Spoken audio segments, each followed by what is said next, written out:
Magandang hapon po mga kababayan. Gusto ko pong magbigay ng aking reaksyon sa napanood ko po na hearing kahapon sa Quadcom. At i-focus po natin sa pahayag ni Lieutenant Colonel Jovie Espinido.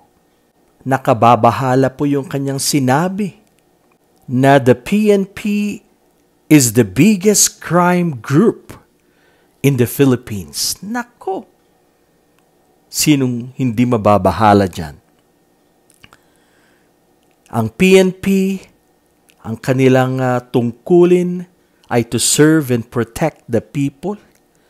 Pero sa sinabi po ni Lieutenant Colonel Espinido, na sila po ang number one na pasimuno ng mga krimen sa ating bansa. Bago po tayo magpatuloy mga kababayan at mga kaibigan ko, gusto ko pong pasalamatan ang aking mga viewers and subscribers. Maraming salamat po sa inyong pagsuporta sa aking channel at sa aking mga videos na inilalabas. Shoutout po sa inyo lahat. Shoutout kay Conchito Ojong. Maraming salamat sa pagsuporta once again. At sana po i-share niyo po ang aking mga videos sa inyo po mga kaibigan at kapamilya. Okay, so balik na po tayo sa ating pinag-uusapan. Actually, napakahaba po ng hearing. It took like 12 hours. Pero gusto ko lang pong i-focus sa segment na kung saan binanggit ni Lieutenant Colonel Espinido ang pangalan ni Bato de la Rosa at ni Digong Duterte. Makikita po natin ang pakikialam ng PNP chief at ang Pangulo. Ayon po sa pahayag ni Colonel Jovie Espinido. Mga kababayan, hindi po ito normal na ang PNP chief at ang presidente ay direktang tumatawag sa isang chief of police sa isang bayan o lokal. Pero ibang-iba po ito.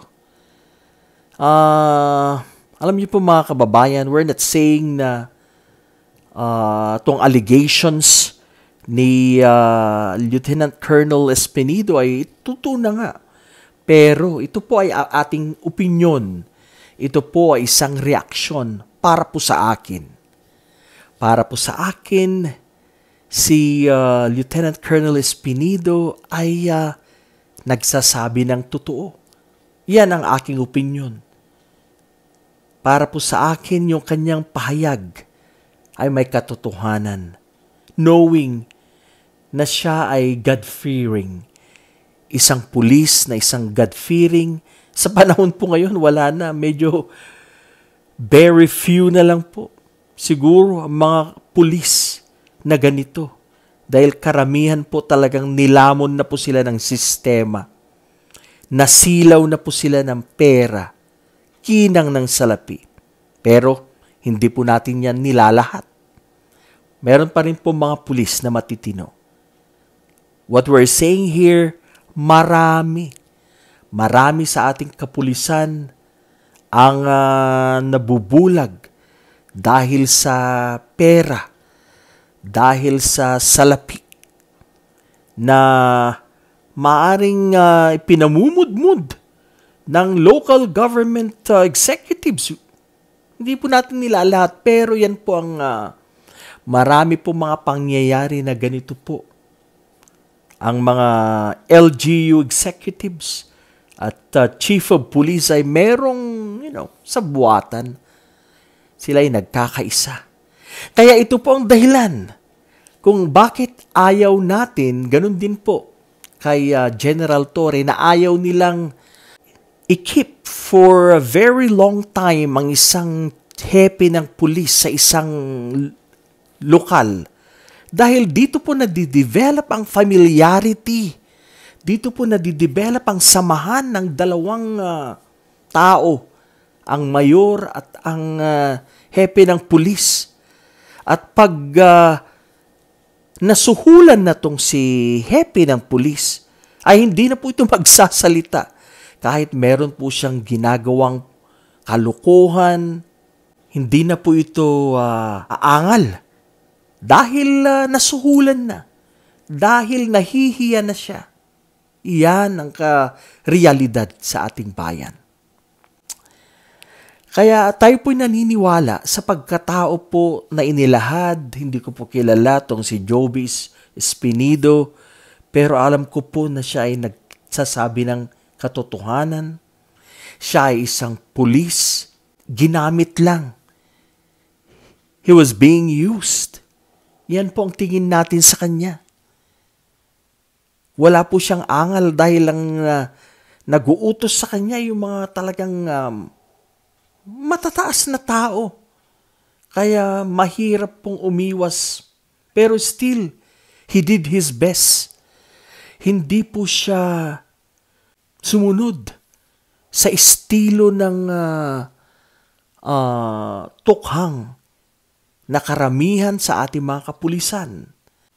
Gumamit ng armas para patahimikin ang mga inosente, ang mga users lang, ang mga maliliit na pushers. Yan.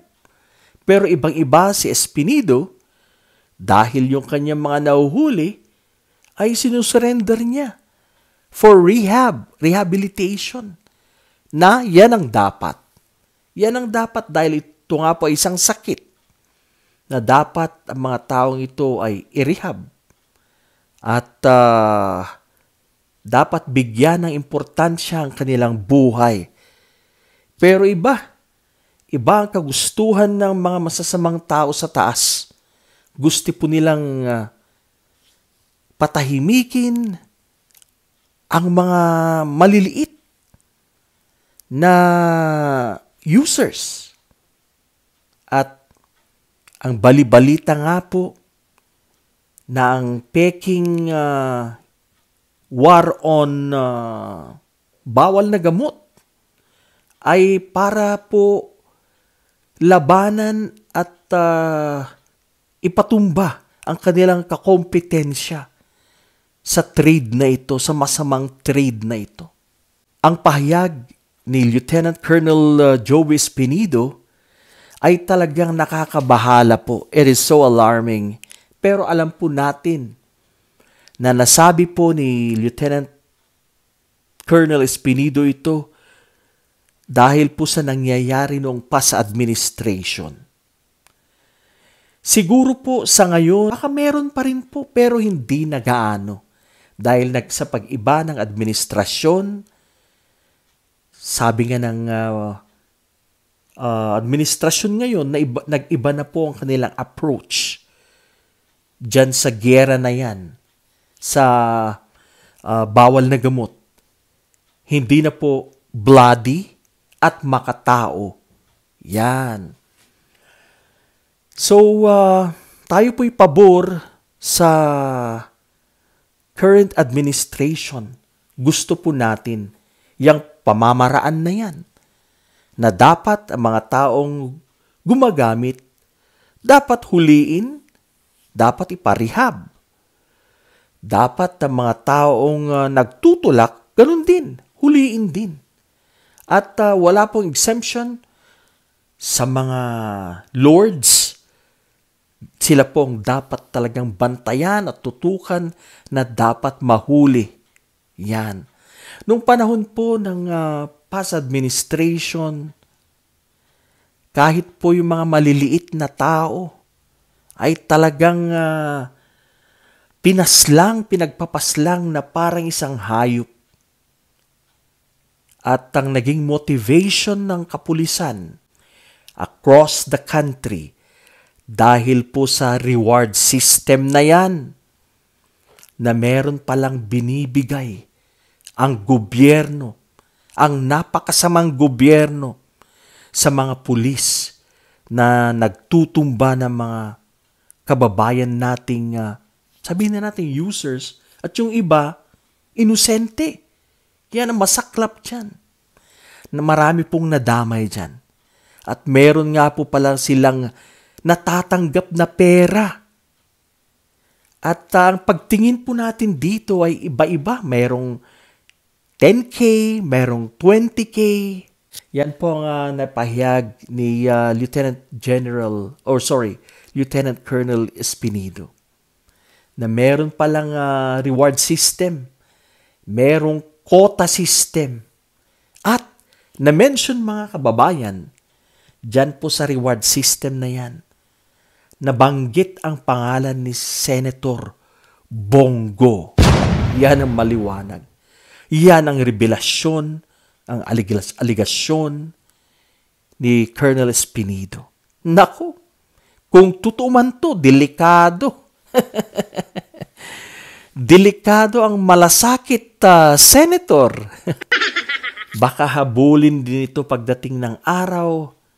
Sana naman ay mabigyan ng hustisya ang mga taong nawala dito sa mundo. Dapat mapanagot ang past administration na sangkot ang pangalan ni dating General PNP Chief Bato de la Rosa.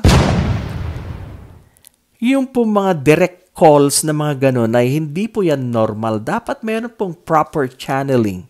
Di po ba? At maliwanag na itong si Senator Bato noon ay tumatawag directly kay Colonel Espinido. So, yan po nakikita natin na isang hindi normal. May plano talaga sila.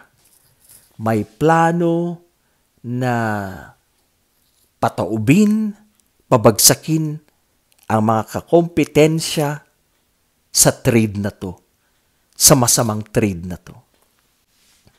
At nababanggit din ni Colonel Espinido na involved sa pagbayad sa mga pulis na gumagawa nito, mga kalukuhang ito, sa reward system, nagagamit ang pera ng small town lottery or STL, at ginagamitan din nila ng pera galing sa Pogos.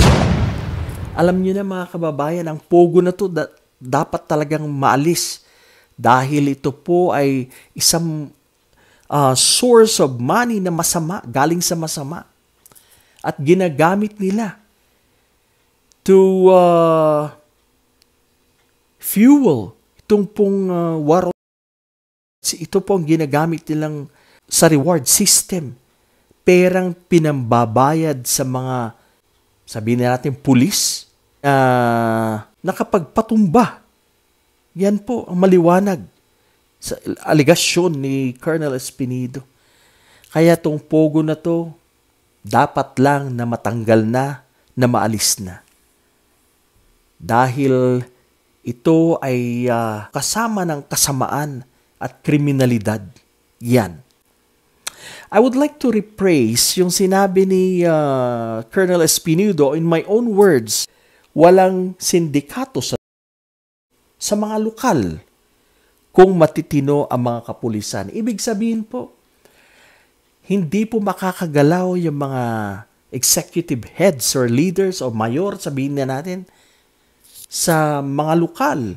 Hindi sila makakagalaw at maging bahagi ng sindikato sa pinagbabawal na gamot kung ang mga pulis ay matitino. Ibig sabihin, kung hindi po yan pinoprotektahan ng mga pulis, hindi po mangyayari yan. So, ibig sabihin yan, napakalaking bagay ang kapulisan. Kung ang kapulisan ay matitino, walang trade na yan. Wala yung masamang trade na yan. Kaya, mga kababayan, dapat talaga na malinis ang kapulisan.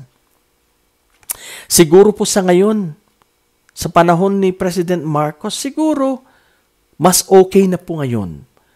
Pero meron pa rin po siguro mga mangilan-ngilan. Dapat talaga nalinisin tong kapulisan na to.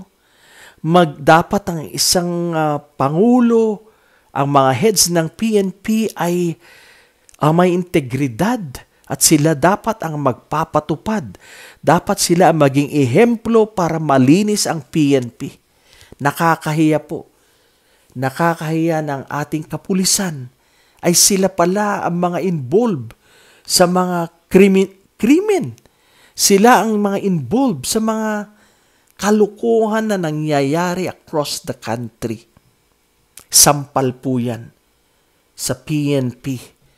Dapat baguhin, dapat linisin ang Philippine National Police. It is so alarming na ganito ang ating kapulisan.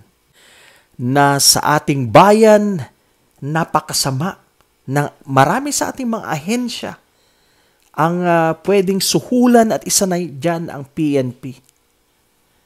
Dapat ang PNP siya ang protektor ng taong bayan pero lumalabas lalo na po sa past administration. Sila po ang mga cuddlers, sila po mismo, marami sa kanila mga na-involved sa mga kalukuhan na yan. Kaya dapat lang na linisin, dapat lang na sunugin ang mga masasamang pulis at iiwan ang mga matitino. Yan ang dapat gawin ng ating gobyerno, ng ating DILG.